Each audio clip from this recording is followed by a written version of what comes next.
La qualif du WTCC, ça marche de la façon suivante. Il y a 3 qualifs. La Q1, tout le monde en piste, et on prend les 12 premiers qui passent en Q2. Ensuite, les 12 premiers font leur chrono pendant 10 minutes, et là on prend les 5 premiers et on passe en Q3. Et là la particularité, c'est qu'on recommence à zéro pour les 5 premiers, et on part les uns après les autres, seuls en piste, contre le chrono, et c'est ça qui donne la grille de départ, en tout cas pour les 5 premiers. Et puis du 5e au 10e, on prend ceux de la Q2.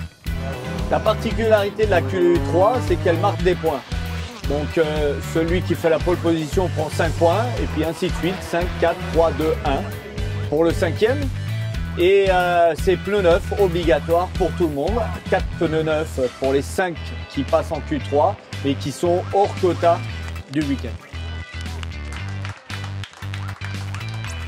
Les temps forts, c'est dans les 3 qualifs, parce que déjà il faut passer en Q2, il faut être dans le top 12, et puis ensuite il faut être dans le top 5. Ça c'est primordial, et selon les conditions, selon les drapeaux jaunes qu'il peut y avoir sur la piste, selon les complications, ça va être difficile, et il va falloir vraiment s'arracher pour rentrer en Q3. Et après la Q3, c'est aussi un moment important parce que on n'a pas une deuxième chance, c'est sur un tour.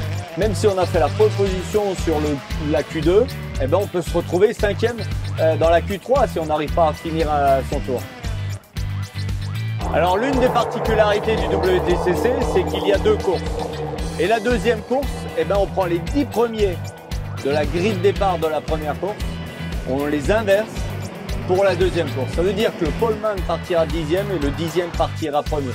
Ce qui est souvent propice à des belles bagarres, et en même temps ça permet à des pilotes peut-être un peu moins rapides de faire un résultat sur le podium.